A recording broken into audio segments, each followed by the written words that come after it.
અમદાવાદમાં બરફની ફેક્ટરીઓનું એએમસીનું surprise checking, chlorine level અને સાફ સફાઈને લઈ તપાસ હાથ ધરવામાં આવી છે. રોજ ક્લોરીન ટેસ્ટ કરવામાં આવે છે કે કેમ તેને લઈને પણ તપાસ લોકોના આરોગ્યને ધ્યાનમાં રાખી અને આ ચેકિંગ કરવામાં આવ્યું છે. મહિનામાં 2 વખત પાણીના નમૂના પણ લેવામાં આવે છે. એક નમૂનો ખાનગી લેબ અને બીજો નમૂનો દુધેશ્વરની સેન્ટ્રલ લેબમાં ચેક કરવા માટે જાય છે. ત્યારે એએમસી વિભાગે બરફની જે ફેક્ટરીઓ આવેલી છે તેમાં તપાસ હાથ ધરી છે.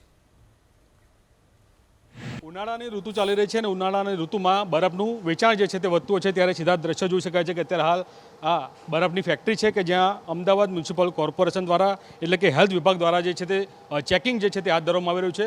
મહત્વનું છે કે કયા કયા એવા મુદ્દાઓ હોય છે કે તેને ધ્યાનમાં રાખવામાં આવે છે અને તે મુદ્દાઓને કઈ કઈ બાબતનું ધ્યાન રાખવામાં આવે છે તે વિશે વાત કરવા માટે અત્યારે હાલ એએમસીના કર્મચારી અત્યારે આપણી સાથે છે. આપણે તેમની સાથે વાત કરીશું. ચેકિંગ કરવા માટે આવ્યા છો. મુખ્યત્વે કઈ કઈ બાબતોનું ધ્યાન રાખવામાં આવે છે? આઈસ ફેક્ટરી છે. આપણે અત્યારે ઉમા-2 શાહપુર આગળ આવ્યા છીએ. આઈસ ફેક્ટરીમાં 2 બાબતો અત્યંત મહત્ત્વની હોય છે. એક તો જે પાણીનો વપરાશ કરીને જે બરફ બનાવે છે એમાં ક્લોરીનની યોગ્ય માત્રા તથા એમનો જે પ્લાન્ટ છે તેની ઓવરઓલ ક્લીનલીનેસ, એ 2 વસ્તુ અત્યંત અગત્યની છે. તો આજે આપણે અહીંયા આવ્યા છીએ. અહીંયા જે પાણીનો સપ્લાય છે એમને જેમાંથી બરફ બનાવે છે એનો આપણે આજે ક્લોરીન ટેસ્ટ કર્યો, એ પાણીનો સરપ્રાઇઝ.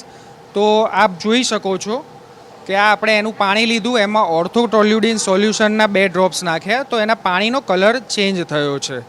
એટલે આપ જોઈ શકો છો કે અહીંયા જે પાણીમાંથી બરફ બનાવવામાં આવે છે તેમાં ક્લોરીનની યોગ્ય માત્રા જણાઈ આવેલી છે. જો ક્લોરીન ના હોય તો આજે આપ જોઈ શકો છો એ પ્રમાણે સફેદ જ રહે છે, અને જો ક્લોરીન હોય તો ક્લોરીનના લેવલ પ્રમાણે એનો કલર ચેન્જ થતો હોય છે.